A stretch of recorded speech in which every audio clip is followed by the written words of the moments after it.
Afternoon, it's a dog walk vlog. Today we are talking about a video that I made I made it in July, all about Portra 400 and why I wouldn't be shooting Portra 400 anymore. And we're talking about that because the roll of film of Portra that I was talking about in that video, and now I've got developed, and I've used it all, I've got developed. The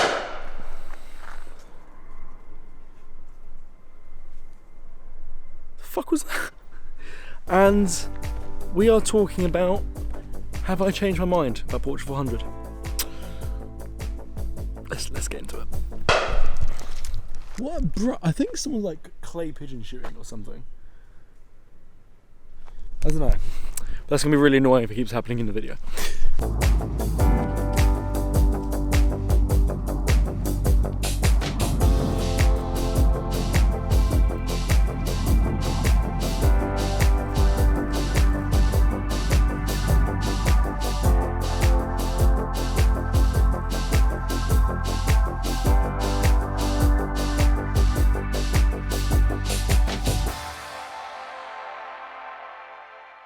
In the video we're talking about, my main point was this.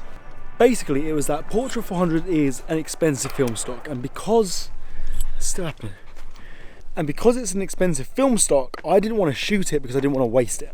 I felt like the conditions had to be absolutely perfect, and as stupid as it is, the fact it was expensive stopped me from actually shooting, and I don't think anything like that should be a prohibiting factor in you shooting photography. So I said I'm not going to shoot it anymore in the near future. I'm pretty sure I did also mention that that opinion might change when I've shot the film.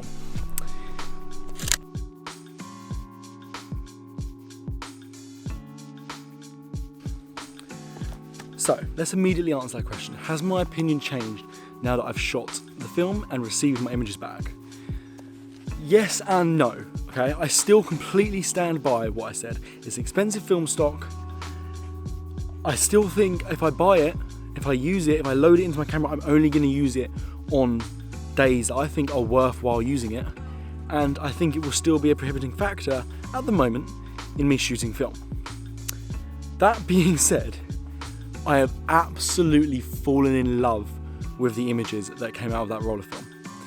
And I'm going to go out there and say that one of those images in particular, which I'll show you toward the end of the video, is my favourite street photography photo I've taken this year.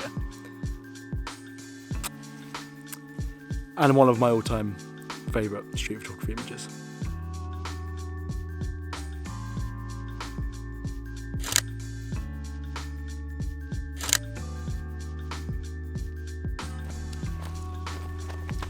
Now, I'm in no way saying that it's because of Portra that I love these images so much. Like, there is obviously the big factor of the image itself, what is happening in the image. And that day, I was especially in the zone, you know what I mean? With photography, I was especially in the mindset to go out and take these street photos. I was thinking every single photo through, exactly what I wanted from that photo, how I wanted it to come out, adjusting my settings accordingly, and composing and creating the images that I really wanted to get. And that's also a very big factor as to why I'm in love with these images so much, is because they came out exactly how I wanted them to. One of the biggest reasons why I wanted to start shooting film was so I could focus in on being completely and solely intentional with every single frame.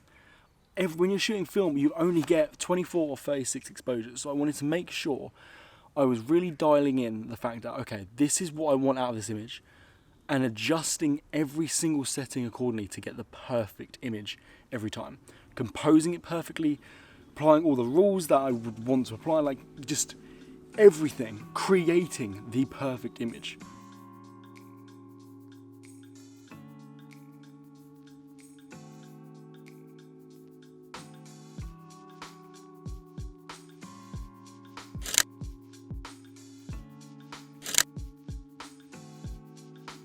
And I do genuinely believe that over the course of the last year of me shooting film, this has worked. The whole reason I wanted to shoot film has an impact on my photography. And I notice myself now that when I'm out taking photos on my digital camera, I'm slower with my photo taking. I'm more intentional. I think about the images I want more, and I really dial in exactly what I want to get out of the images before I take them.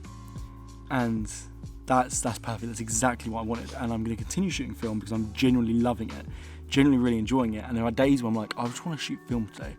I don't want to shoot digital. I'm just in that mindset, and I'm really enjoying having the best of both worlds there.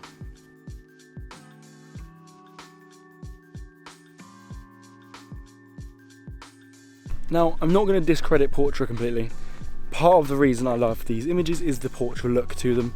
As I said before, it was perfect conditions for it, and I really think I made the most of that film stock and the way it handles colour, processes colour, and how the images come out. So I don't know if I would love those images as much if they were shot on another film, but I'll also never know. So there's no point me worrying about that because I'm never going to find out, you know? Walking up here when I'm out of breath, Jesus Christ.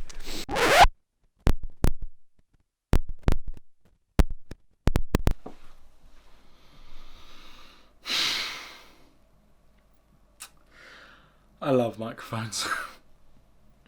Okay, yeah, so my microphone or my audio file or something has corrupted along the way of filming this vlog, so we're now going to have to finish it right here. Not gonna lie, it's now later in the week, so I'm not exactly sure where I was in the filming and what exactly I was saying, but we're just going to wrap up this video and kind of give you my final, was I wrong about Portra 400? So to summarise, I absolutely love the images that I've taken on this roll of Portra 400. They are some of my favourite street photography images so far. Is the fact they're shot on Portra the sole reason why I love these images so much? No. I genuinely love the images for other reasons that I've already discussed. The fact they're shot on Portra, I think, really complements the images. It's exactly the sort of look I was going for when I took them, but that's not the sole reason why. But I don't want to discredit Portra completely. I do absolutely love these images and the colours that have come out of it, and the Portra look is awesome. I can see why people use it, but I still stand by my original statement in that first video.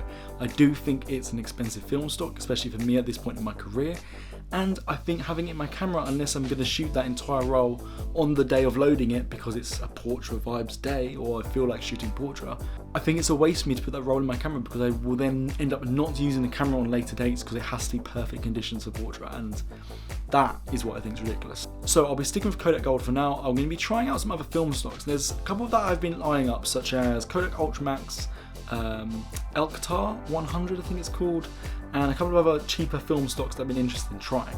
So if you guys want to see me try out these films and give you my opinion on them as a beginner film photographer still, let me know. Let me know in the comments below and we'll get making on those videos. I need to get ordering some film actually, but still.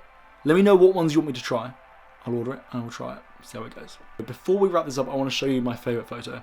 Now, as I say, this is my favourite photo I have taken this year. Possibly my favourite street photo. It's not my favourite street photo ever, although saying that I can't think of my favourite street photo, but it's up there.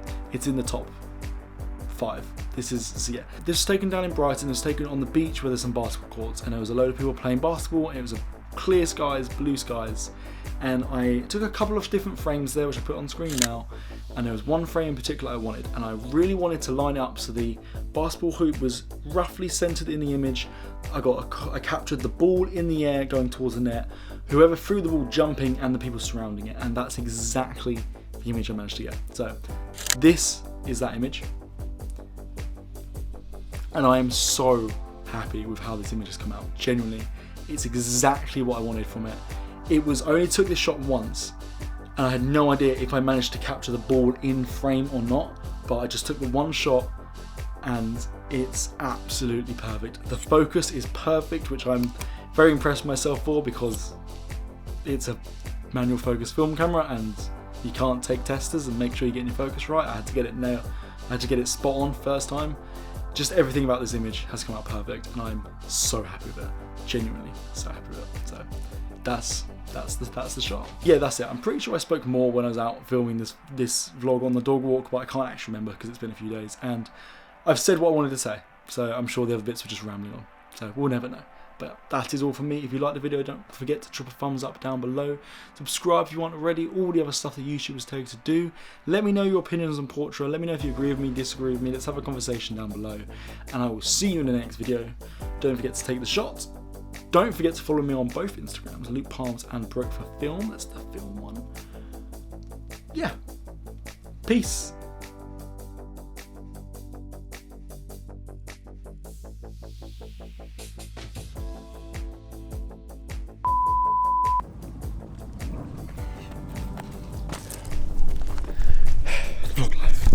Here's what's the vlog life.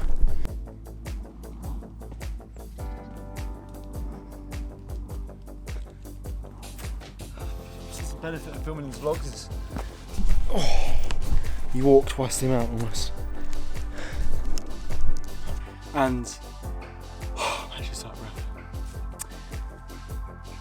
As I was saying a minute ago, I was thinking about every photo, frame it exactly, and okay, I need to stop.